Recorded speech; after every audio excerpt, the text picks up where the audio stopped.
இருக்கிறாரு. பேரறிஞர் அண்ணாவுடைய உருவப்படம் பெருசாக இருக்கு. தன்னுடைய உறுப்பினர் சீட்டில் எம்ஜிஆர் சின்னதாக இருக்கிறாரு, தன் தலைவரை பெருசாக்குறாரு. தலைவரை பற்றி இவ்வளோ ஒரு நாளாவது பேசுகிறீங்களா? நீங்கள் கூட்டத்தில் பேசுகிறீங்களே, ஒரு தலைவருடைய எவ்வளோ பண்புகள். நான் கிட்டத்தட்ட 150 வீடியோ விட்டுட்டேன். இன்னும் ஒரு 1000 வீடியோ வரும் போல தெரியுது. சொல்ல சொல்ல சொல்ல கொட்டிக்கிட்டே இருக்குது அவருடைய பண்பு. என்னைக்காவது அவருடைய வளர்த்த கட்சி, அந்த அடிப்படையான அந்த கொள்கையை யோசிச்சிருக்கீங்களா? நீங்கள் ஒரு இணக்கம் இருக்கா முதல்ல உங்ககிட்ட?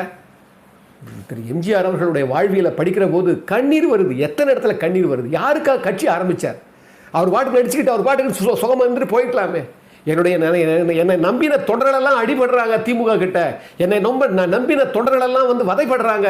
அவங்களுடைய பாதுகாப்பு வேணுன்றதுக்காகவே கட்சி ஆரம்பித்தார். தொண்டர்களுக்காக கட்சி ஆரம்பித்தார், ரசிகர்களுக்காக கட்சி ஆரம்பித்தார்.